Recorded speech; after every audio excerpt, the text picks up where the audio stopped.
I mean, we think about it all the time because, it's like all the stuff that happened surrounding Nirvana since then, you're always reminded of this stuff, Yeah, I mean, I have to say, we absolutely loved them. We played with them earlier, when they were a four-piece. We would, when we would play Seattle, Jonathan Poneman, the Sub Pop guy, he would always kind of have, one of his Sub Pop bands play with us, and I remember this time we were driving around, he was talking about this band Nirvana. He said, I really think this is the one. I think this is the one that's going to take over the world. And, they had lots of great bands all the time. Sub Pop did. And when they played that night, we loved them, and we agreed with Jonathan. We were like, this is just the perfect combination of like Black Sabbath meets, some version of heavy metal, but not a bad version of heavy metal. And they had really great songs, and Kurt's voice was amazing, and it's just a great vibe, a great image, just a great sound, And we met Nirvana because we had gone out to Seattle, and that whole Sub Pop thing was starting to happen. But we came back home going, yeah, there's those other bands, but the band that we thought was awesome was Nirvana. And yeah, so by the time they played with us with the steel pole on that steel pole bathtub tour, I think there was that, maybe one other show, but that other show I don't think happened. So it was really just this one show. We loved them, and they opened up with the song School, which was one of our favorites. I think we asked them if they would play it first.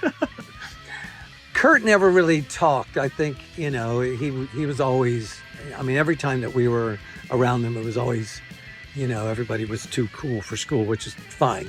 We wouldn't have known what to say anyway, And they opened up with School, and the vocals didn't work. He was singing it, but the vocal mic didn't work. And I think we said, hey man, the mic isn't working. And they sort of checked it, and then it was working. And then they played it again. They played the opening song, School, twice. And the second time you could hear him singing. It was amazing.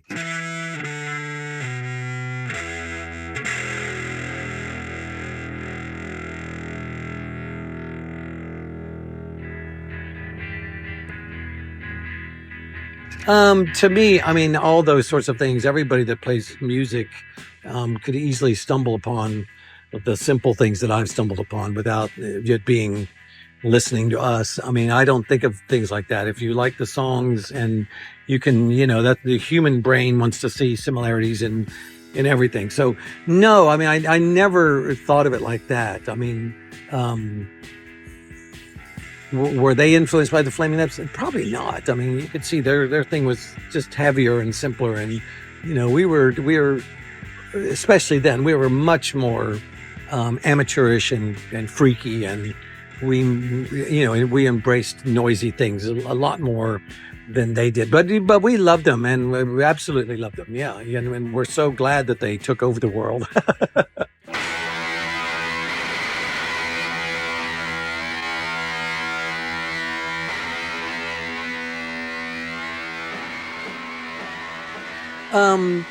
Yeah, I don't think we would have all just collectively been jamming and said, is this how this goes? I don't think we really play it right. I think we just play a version of it that we were jamming on, and then we would play it instead of our own songs here and there. But I don't remember. We would have just been all of us. We all would have said, let's just do this. Yeah, and this would have happened.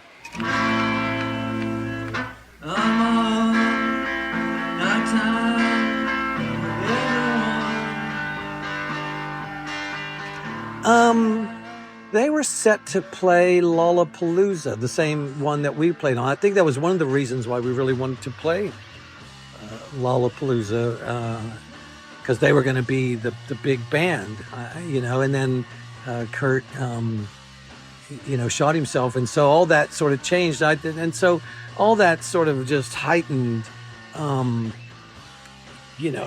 what their songs meant to people. And, we covered School. We covered a couple of their songs just because they're just fun to play, those simple, aggressive songs, and his singing is so cool. So I don't remember why. I don't think we thought about it much. You know, we do a lot of covers, and it would have been another like, yeah, this is a great song, and it's fun to sing like him. You know.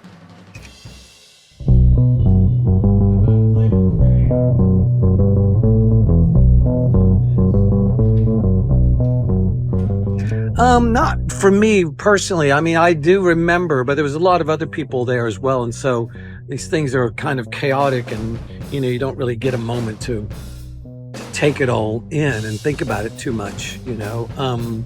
But yeah, I mean, he was always a cool. He still is a cool guy. He was always a supporter of weirdos doing weird music and stuff. So yeah, he's great. Yeah. This is our first time. We'd like to say hi to the Flaming Lips. Yay!